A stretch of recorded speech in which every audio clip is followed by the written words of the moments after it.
Multiprotocol label switching is a mechanism in high-performance telecommunications networks that directs data from one network node to the next based on short path labels rather than long network addresses, avoiding complex lookups in a routing table. The labels identify virtual links between distant nodes rather than endpoints. MPLS can encapsulate packets of various network protocols. MPLS supports a range of access technologies, including T1/E1, ATM, frame relay, and DSL. Introduction: MPLS is a scalable, protocol-independent transport. In an MPLS network, data packets are assigned labels. Packet forwarding decisions are made solely on the contents of this label, without the need to examine the packet itself. This allows one to create end-to-end circuits across any type of transport medium, using any protocol. The primary benefit is to eliminate dependence on a particular OSI model data link layer technology, such as asynchronous transfer mode, frame relay, synchronous optical networking or Ethernet, and eliminate the need for multiple Layer 2 networks to satisfy different types of traffic. MPLS belongs to the family of packet-switched networks. MPLS operates at a layer that is generally considered to lie between traditional definitions of Layer 2 and Layer 3, and thus is often referred to as a Layer 2.5 protocol. It was designed to provide a unified data carrying service for both circuit-based clients and packet-switching clients which provide a datagram service model. It can be used to carry many different kinds of the traffic, including IP packets, as well as native ATM, SONET, and Ethernet frames. A number of different technologies were previously deployed with essentially identical goals, such as frame relay and ATM. Frame relay and ATM use it to move frames or cells throughout a network. The header of the ATM cell and the frame relay frame refer to the virtual circuit that the cell or frame resides on.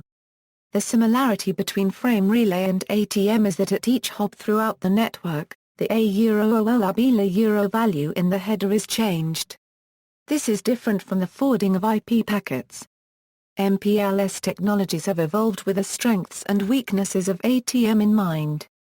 Many network engineers agree that ATM should be replaced with a protocol that requires less overhead, while providing connection-oriented services for variable length frames. MPLS is currently replacing some of these technologies in the marketplace. It is highly possible that MPLS will completely replace these technologies in the future, thus aligning these technologies with current and future technology needs. In particular, MPLS dispenses with the cell switching and signaling protocol baggage of ATM. MPLS recognizes that small ATM cells are not needed in the core of modern networks, since modern optical networks are so fast that even full-length 1500-byte packets do not incur significant real-time queuing delays. At the same time, MPLS attempts to preserve the traffic engineering and out-of-band control that made frame relay and ATM attractive for deploying large-scale networks. While the traffic management benefits of migrating to MPLS are quite valuable, there is a significant loss of visibility and access into the MPLS cloud for IT departments. History: 1994, Toshiba presents cell switch router ideas to IETF-BOF. 1996, Epsilon, Cisco and IBM announce label switching plans. 1997, IETF MPLS working group formed. 1999, first MPLS VPN and TE deployments. 2000, MPLS traffic engineering. 2001, first MPLS RFCs released. 2002, Atom. 2004, GMPLS. Large-scale L3 VPN. 2006, large-scale TE, 2007, large-scale L2 VPN, 2009, label switching multicast, 2011, MPLS transport profile. In 1996 a group from Epsilon Networks proposed a flow management protocol. Their IP switching technology, which was defined only to work over ATM, did not achieve market dominance. Cisco Systems introduced a related proposal, not restricted to ATM transmission, called tag switching. It was a Cisco proprietary proposal, and was renamed label switching. It was handed over to the Internet Engineering Task Force for open standardization. The IETF work involved proposals from other vendors, and development of a consensus protocol that combined features from several vendors' work. One original motivation was to allow the creation of simple high-speed switches, since for a significant length of time it was impossible to forward IP packets entirely in hardware. However, advances in VLSI have made such devices possible. Therefore, the advantages of MPLS primarily revolve around the ability to support multiple service models and perform traffic management. MPLS also offers a robust recovery framework that goes beyond the simple protection rings of synchronous optical networking. Mpls Operation. MPLS works by prefixing packets with an MPLS header, containing one or more labels. This is called a label stack. Each label stack entry contains 4 fields, a 20-bit label value. A label with the value of 1 represents the router alert label. A 3-bit traffic class field for COS priority and ECN. A 1-bit bottom of stack flag. If this is set, it signifies that the current label is the last in the stack. An 8-bit TTL field. These MPLS-labeled packets are switched after a label lookup switch instead of a lookup into the IP table. As mentioned above, when MPLS was conceived, label lookup and label switching were faster than a routing table or RIB lookup because they could take place directly within the switched fabric and not the CPU. The presence of such a label has, however, to be indicated to the router switch. In the case of Ethernet frames, this is done through the use of ether type values 0x8847 and 0x8848, for unicast and multicast connections respectively. Label switch router. A MPLS router that performs routing based only on the label is called a label switch router or transit router. This is a type of router located in the middle of a MPLS network. It is responsible for switching the labels used to route packets. When an LSA receives a packet, it uses the label included in the packet header as an index to determine the next hop on the label switched path and a corresponding label for the packet from a lookup table. The old label is then removed from the header and replaced with the new label before the packet is routed forward. Label Edge Router. A label edge router is a router that operates at the edge of an MPLS network and acts as the entry and exit points for the network. LERs respectively, push an MPLS label onto an incoming packet and pop it off the outgoing packet. Alternatively, under penultimate hop popping, this function may instead be performed by the LSA directly connected to the LER. When forwarding IP datagrams into the MPLS domain, an LER uses routing information to determine appropriate labels to be affixed, labels the packet accordingly, and then forwards the labeled packets into the MPLS domain. Likewise, upon receiving a labeled packet which is destined to exit the MPLS domain, the LER strips off the label and forwards the resulting IP packet using normal IP forwarding rules. Provider router. In the specific context of an MPLS-based virtual private network, LERs that function as ingress and or egress routers to the VPN are often called PE routers. Devices that function only as transit routers are similarly called PE routers. The job of a PE router is significantly easier than that of a PE router, so they can be less complex and may be more dependable because of this. Label Distribution Protocol. Labels are distributed between LERs and LSRs using the Label Distribution Protocol. LSRs in an MPLS network regularly exchange label and reachability information with each other using standardized procedures in order to build a complete picture of the network they can then use to forward packets. Label switched paths are established by the network operator for a variety of purposes, such as to create network-based IP virtual private networks or to route traffic along specified paths through the network. In many respects, LSPs are not different from permanent virtual circuits in ATM or frame relay networks, except that they are not dependent on a particular Layer 2 technology. Routing. When an unlabeled packet enters the ingress router and needs to be passed on to an MPLS tunnel, the router first determines the forwarding equivalence class for the packet and then inserts one or more labels in the packet's newly created MPLS header. the packet is then passed on to the next hop router for this tunnel. When a labeled packet is received by an MPLS router, the topmost label is examined. Based on the contents of the label, a swap, push or pop operation is performed on the packet's label stack. Routers can have pre-built lookup tables that tell them which kind of operation to do based on the topmost label of the incoming packet, so they can process the packet very quickly. In a swap operation, the label is swapped with a new label, and the packet is forwarded along the path associated with the new label. In a push operation, a new label is pushed on top of the existing label, effectively encapsulating the packets in another layer of MPLS. This allows hierarchical routing of MPLS packets. Notably, this is used by MPLS VPNs. In a pop operation, the label is removed from the packet, which may reveal an inner label below. This process is called decapsulation. If the popped label was the last on the label stack, the packet leaves the MPLS tunnel. This is usually done by the egress router, but see penultimate hop popping below. During these operations, the contents of the packet below the MPLS label stack are not examined. Indeed, transit routers typically need only to examine the topmost label on the stack. The forwarding of the packet is done based on the contents of the labels, which allows protocol-independent packet forwarding that does not need to look at a protocol-dependent routing table and avoids the expensive IP longest prefix match at each hop. At the egress router, when the last label has been popped, only the payload remains. This can be an IP packet, or any of a number of other kinds of payload packet.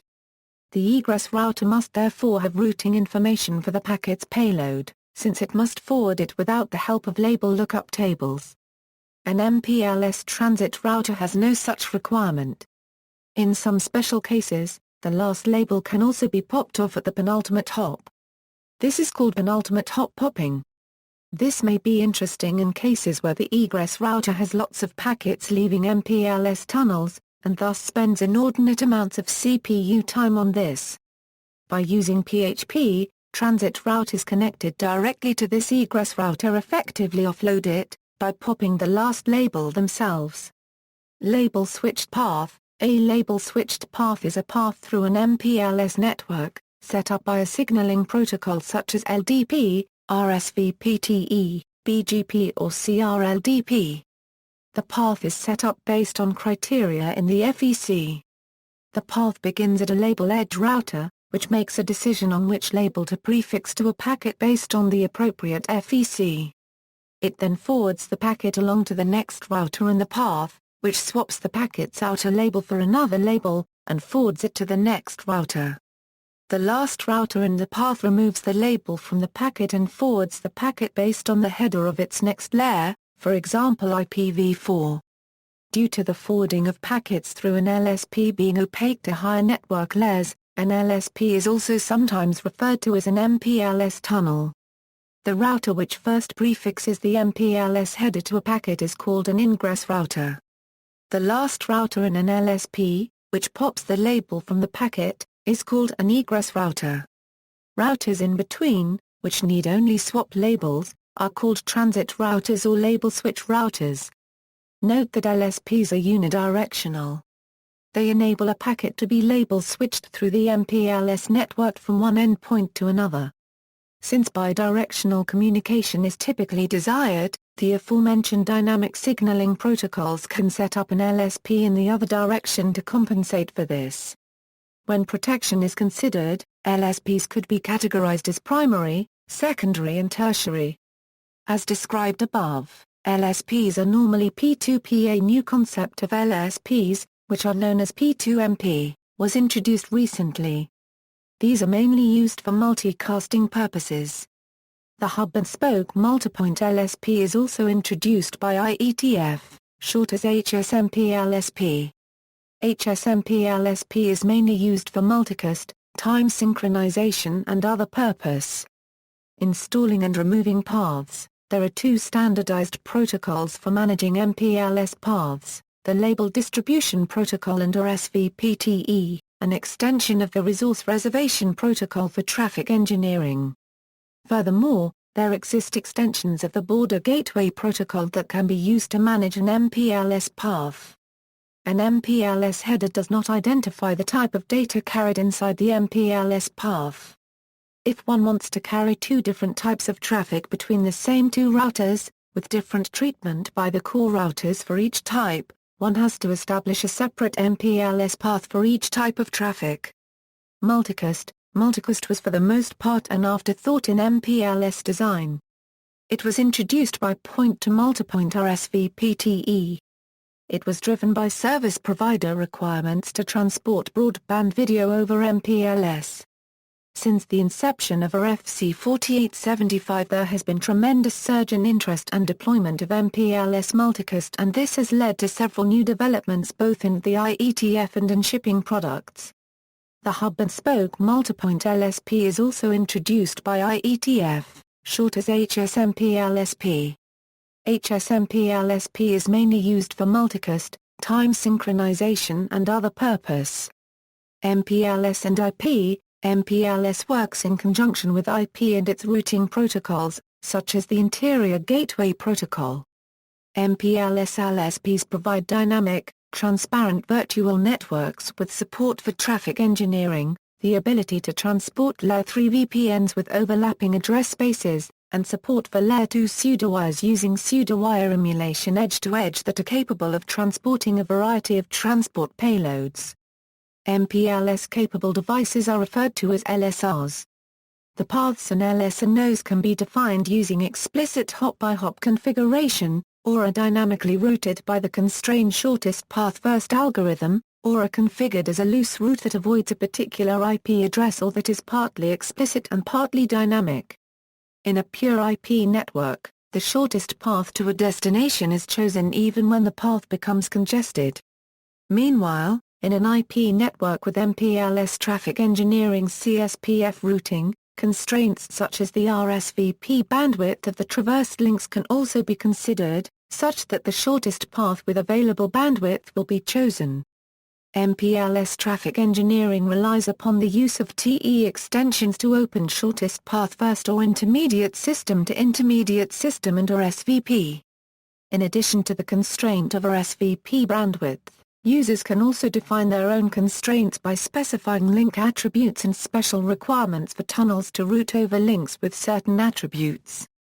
For end users, the use of MPLS is not visible directly, but can be assumed when doing a tracer route. Only nodes that do full-hop routing are shown as hops in the path, thus not the MPLS nodes used in between. Therefore, when you see that a packet hops between two very distant nodes and hardly any other hop is seen in that provider's network, it is very likely that the network uses MPLS local protection. In the event of a network element failure when recovery mechanisms are employed at the IP layer, restoration may take several seconds, which may be unacceptable for real-time applications such as VoIP. In contrast, MPLS local protection meets the requirements of real-time applications with recovery times comparable to those of SONET rings of less than 50 ms. Comparisons: MPLS can make use of existing ATM network or frame relay infrastructure, as its labeled flows can be mapped to ATM or frame relay virtual circuit identifiers, and vice versa.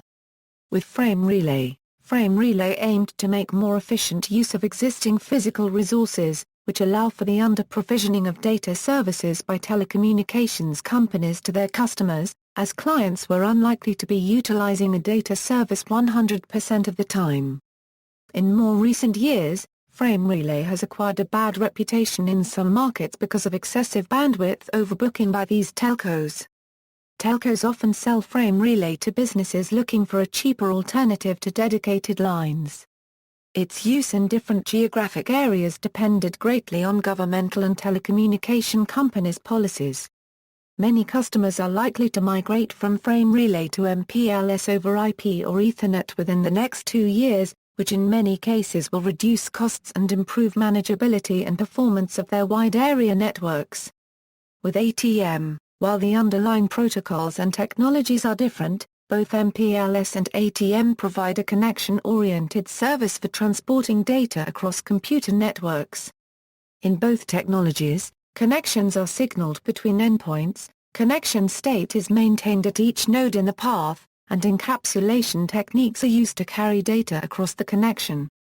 Excluding differences in the signaling protocols, there still remain significant differences in the behavior of the technologies. The most significant differences in the transport and encapsulation methods. MPLS is able to work with variable length packets while ATM transports fixed length cells. Packets must be segmented, transported and reassembled over an ATM network using an adaptation layer, which adds significant complexity and overhead to the data stream. MPLS, on the other hand, simply adds a label to the head of each packet and transmits it on the network.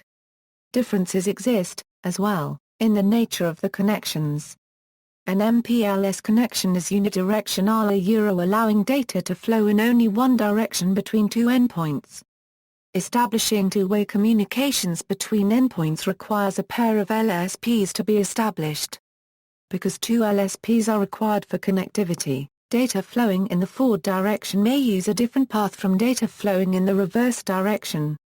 ATM point-to-point connections, on the other hand, are bidirectional, allowing data to flow in both directions over the same path. Both ATM and MPLS support tunneling of connections inside connections. MPLS uses label stacking to accomplish this while ATM uses virtual paths. MPLS can stack multiple labels to form tunnels within tunnels. The ATM virtual path indicator and virtual circuit indicator are both carried together in the cell header, limiting ATM to a single level of tunneling. The biggest advantage that MPLS has over ATM is that it was designed from the start to be complementary to IP.